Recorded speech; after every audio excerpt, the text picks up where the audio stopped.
everybody. Thank you. Thank you. Thank you. I took him back. Good afternoon, everyone. And let me thank all of you for being here. I don't think I've ever seen this room this full. A little scary, I have to admit. Anyway, I'm delighted to see all of you here. So I'd like to go back in history a bit. 2021, March. A few days after I arrived at the United Nations, the United States assumed the presidency of the Security Council. And then here we are nearly 4 years later, just about a month before I depart, finally, we assume the same role. This presidency really does feel like a fitting bookend to my time here. And so before I dive into what we have planned this month, I want to take a moment to talk about how far we've come through the lens of presidencies past. I think about where we were that very first time I sat behind the president's placard in March of 2021. Technically, I was sitting at home behind the president's Zoom title.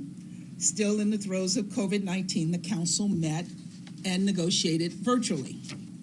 But despite the distance between us, my goal for the presidency was to reaffirm the bonds that united us, to show the world that America was back, that we were ready to re-engage with the world, repair our alliances, and be a trusted partner for peace, progress, and security. Our program of work for March reflected our efforts to once again lead with the values that define our national character: democracy and integrity, freedom and justice, equality and opportunity, focusing on gender equity and collective efforts to ensure women's full and effective participation in public life, working to alleviate the gut-wrenching humanitarian situation in Yemen, Ethiopia, and Syria, as well as what was then a burgeoning crisis in Burma, and spotlighting food insecurity and the perfect storm of COVID, conflict, climate that caused it to skyrocket. 15 months later, when I assumed the presidency for the second time, it was in person. The worst of the pandemic was largely behind us, but with grave new challenges in front of us. Perhaps the biggest item on our agenda was addressing Russia's unprovoked, unjustified war against Ukraine, aggression that began when Russia itself was president of the Council. We also introduced a resolution to hold the DPRK accountable for its continued unlawful ballistic missile launches and address the role of digital technologies as well as women and girls in maintaining international peace and security. And of course, we kept the spotlight on food insecurity, exacerbated especially across the Sahel by Russia's senseless war. Our third presidency came in August of 2023, just months after war broke out in Sudan. We held the first open briefing on the country since the start of the conflict, detailing the horrors that had begun to emerge from West Darfur. We once again addressed the situation in Ukraine as well as the state of human rights around the world, including the DPRK. And for the third time, we focused on global famine and food insecurity. Reflecting on these three past presidencies, you can see the common threads, or perhaps more accurately, the loose ends. The intersection of conflict and food insecurity from Yemen to Ethiopia, Ukraine to Sudan. The ways in which women and girls are both disproportionately impacted by war, and the key to stopping it, or better yet, preventing it in the first place. The increasing role of technology, including AI, in our peace-building strategy. And the reality that there will always always be a Security Council agenda filled to the brim with crises, catastrophes of the day, the kinds of challenges that seem intractable until they aren't. President Biden asked that every member of the cabinet run through the tape. That is, work tirelessly to finish what we started on behalf of the American people and those counting on our leadership all over the world. Now, technically, I can only run to the tape. I've had a bad knee recently, as some of you may have noticed, that won't be happy with me if I tried to do anything more than walk with purpose.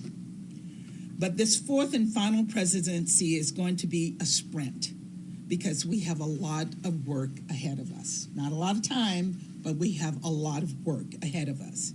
So kicking things off tomorrow, we'll be hosting a briefing on women, peace, and security, focusing on the transformative power of intergenerational dialogue between young and senior women peace builders.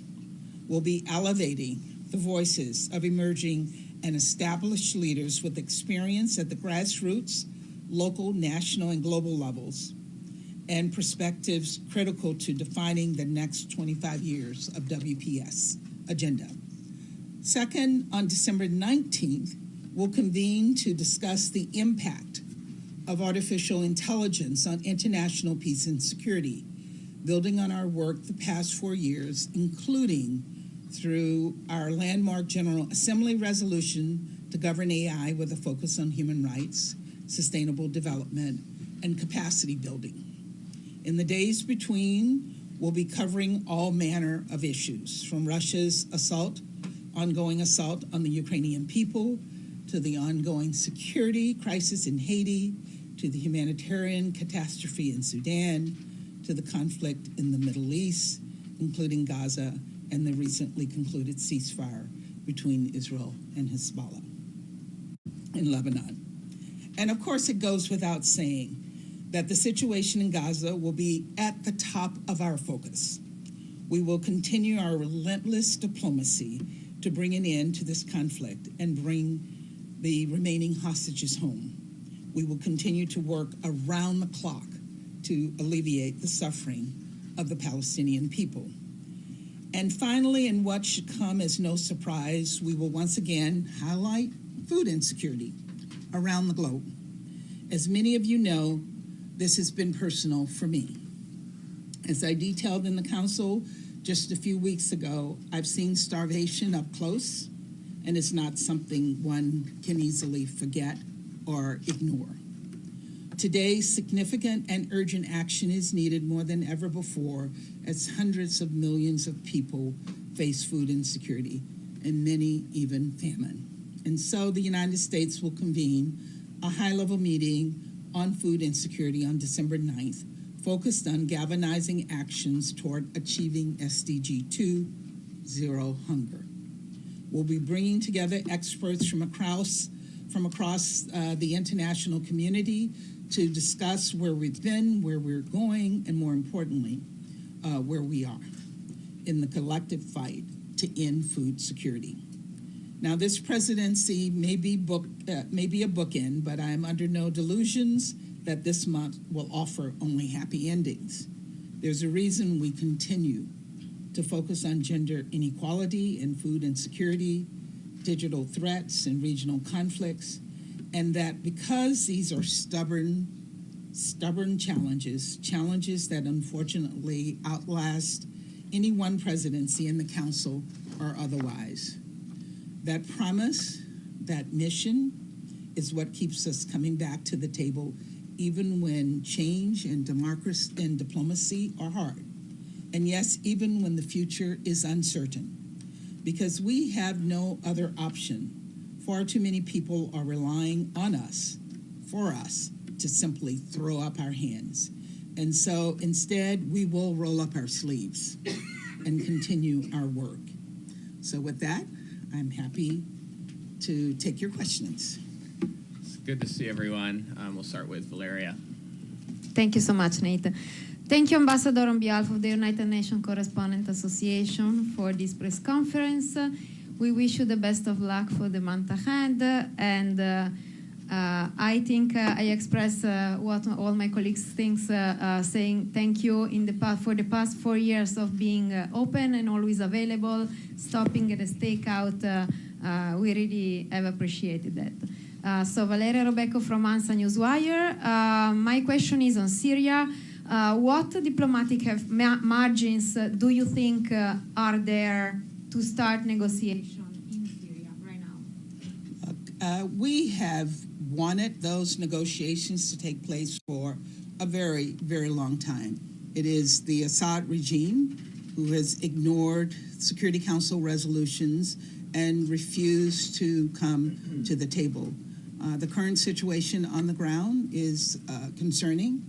We are watching that situation very closely, and we will continue to engage with partners in the region to find a path to end to the conflict and for the situation to go back to calm. We have declared this entity a terrorist organization, and we want to find a path for the Syrian people to achieve security and peace. I'm going to sit down if you don't mind. Sure. No, I'm going to do the middle. Okay. Go ahead. I can hear while I walk. Michelle. Thanks, Ambassador. Michelle Nichols from Reuters. You mentioned Gaza. Can you give us some sort of update on where the talks are at the moment to try and get a ceasefire in Gaza? What's holding it up? What makes you think you can get this done by January 20? And also, what is the US doing to, improve the aid situation, which is still as dire as ever? As I said in my remarks, our diplomatic efforts continue. I can't tell you exactly where the talks are. I can tell you that those efforts are continuing to be made with the hopes that we can get to a resolution. And on the humanitarian situation, again, the situation is dire. We are not in any way playing down how dire the situation is, but we're also on the ground every single day working to find a solution, working to ensure that food and other necessary assistance is being delivered to the Palestinian people. And more needs to be done in that area, and we're going to continue to work on that. Thanks. Emily. Thanks. Amélie Botelier from AFP News Agency. My question is about Haiti. You and Ecuador have started negotiation to have the councils ask the Secretary General to reflect on the transformation of the MSS into a peacekeeping operation.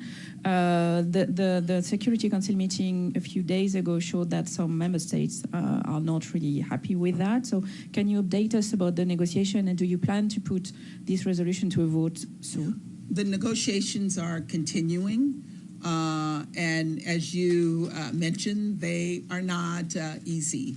Because there are members of the council who have balked at the idea of a peacekeeping mission. But this is what the Haitian people have asked for. It's what the former prime minister asked for. It's what the new prime minister has asked for. And so we're working with other members of the council, with the Secretary General, as well as with others to work to get to a place where we can bring a peacekeeping mission forward. I can't tell you when and how we will succeed. I can tell you that we're continuing to work on it, and I know that we will eventually get there. Go Maggie, then Sherwin, and then we'll. Thank you, Ambassador. Okay. Margaret Bashir, Voice of America. Will you be spotlighting the situation in Sudan during the month? What do you have planned to do that? And President-elect Trump has nominated Elise Stefanik to succeed you. I just wonder if you have any advice for her. Well, yes, on Sudan. So we are looking at having a ministerial level meeting on Sudan sometime around the end of our presidency. We're looking at having this on the 19th as well. And on my replacement, I am here to give her, to answer any questions that she might have. I congratulate her for assuming this role, and I know that all of you and all of my colleagues in the Security Council will look forward to working with her. Sherwin? And maybe she should get a red jacket, right? So I will tell you about the red jacket. He always asks me these tough questions. That was not my question. I know. Next. I will look. If you look back in December, I always wear red in December. So you will see me wearing red almost every day in December. It's a tradition for me. Ambassador, the United States has threatened punitive measures against the International Criminal Court over its independent decision, both by the prosecutor and confirmed by the pretrial chamber, to issue arrest warrants against Israeli leadership over the conduct of the war against Hamas in Gaza. Some accusing the United States of undermining global justice efforts, and that it has the potential, U.S. action has the potential to damage not only the court, but the conduct and the implementation of international law. The Japanese president of the court, Judge Tomoko Akane, said the court is being threatened by draconian economic sanctions by a permanent member of the Security Council as if it were a terrorist organization. How does the United States respond to this very specific criticism from allies of your own country? I can't respond to this other than to say that we have worked with the court in the past, but we do believe that this particular case against the Israelis is not justified. And does that warrant sanctions? Does that warrant punitive measures? Disagreeing with other institutions, allies? I mean, there have been specific countries named by certain Republican senators, including Canada, France, the United Kingdom. 124 member nations are members and party to the ICC. And we're not a party to the ICC, as you know, but I'm not going to comment on the comments that have been made about the ICC by sanctions. Is the threat of sanctions appropriate? Not going to comment. Pam? I'm sorry. Thank you so much, and we're looking forward to the month, Ambassador. It's, Thank you. Pamela Falk from News World Report. You have made, over the years, the last few years, food security a flagship of this administration, and you're looking to do it now. One of them was Black Sea Grain Initiative. There are a lot of other things that have had some success, some challenges, but there are now, and it's another side of Sherwin's question, there are now proposed major tariffs from the incoming president-elect. I'm not asking you to comment on them, but what do your colleagues tell you? I have no doubt. I mean, we're all getting questions from them, like, what does this mean? Do you have concerns about supply chains with the new tariff proposals? And what are your colleagues saying to you about their concerns about what's up next? Thank you. It hasn't been raised yet by my colleagues. I think your question might inspire them to raise this. But look, we have accomplished a significant amount on food security. We got 120 countries to sign on to a roadmap to deal with issues of food security. We have made this an issue that the Security Council deals with. And so that's not going to go away. I'm not going to, I don't have a crystal ball on what the new administration's policies will be in this area, but I know that what we have accomplished so far will have lasting value. Thank you. I think we have time for a couple more. Benno? Thank you, Nate. Thank you, Ambassador Benno Schwinghammer with the German press agency. As you pointed out, this will be the last 2 months of your tenure. In hindsight, what would you have done differently, and is there anything you regret? That's a tough question. Not sure, but You know, what I'm thinking about is what we have accomplished. And I believe that over the course of the nearly 4 years that I've been here, I have really worked diligently to reaffirm our relationships across the board. I came here with a policy that no one thought that I could achieve, and that was to have meetings with every single PR from every single country. And I did that. 188. There are 4 or 5 that we don't meet with, but for all the countries that we meet with, I have met one-on-one or country to country with every single one of those countries. And what they have all said to me is that they have appreciated that. It has shown to them that the United States cares, that I care, and I think those relationships have mattered.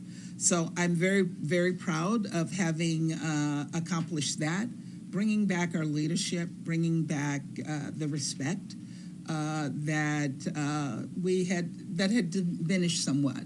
And so I know that when I walk out the door next month, that people will appreciate the efforts that I made with my team to show them respect and to work with them to accomplish issues of common interest. But no regrets. You know, I'm not going to share my regrets. Yes, I have some regrets. You know, as we look back on the world, we have the responsibility to bring peace and security. And as I walk out the door, there is conflict going on all around the world. Sudan, DRC, Gaza, Syria. People are suffering. Millions of people are still displaced. Millions of people are still suffering. So I do regret that and wish that I could have waved a magic wand to bring peace on earth and goodwill to men everywhere. I think we have time for one more. I can do Tony. Tony. Thank you, Ambassador. Tony Naddaf, Al Hurra TV. First of all, personally, I will be missing all your jackets in every color because really all you, not only the red ones. Anyway, so following the ceasefire between Israel and Hezbollah, President Biden announced that his administration will be pushing for a ceasefire and to end the war in Gaza also. Will you be using your presidency this month to push maybe for a ceasefire or draft resolution in the Security Council on this matter? And also I would like to hear from you about how the U.S. administration is approaching the recent violation of the ceasefire between Hezbollah and Israel. Thank you. Look, what we will be working for is a diplomatic solution on the ground. We have people on the ground working around the clock to try to find a path to a ceasefire in Gaza and bring home the hostages and deal with the horrific humanitarian situation on the ground. We have never given up on that, and I can assure you this administration will be working on this until we succeed or until we walk out the door on January 20th, and I hope we succeed.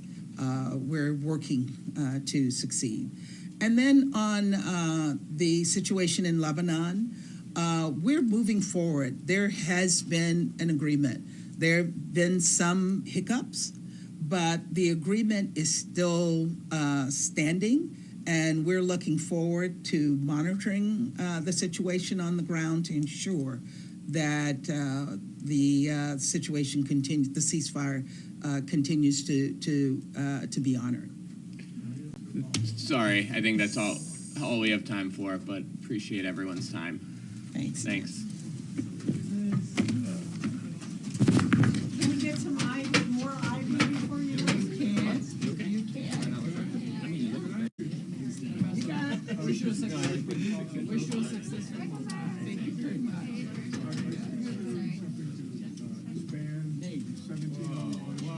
And you?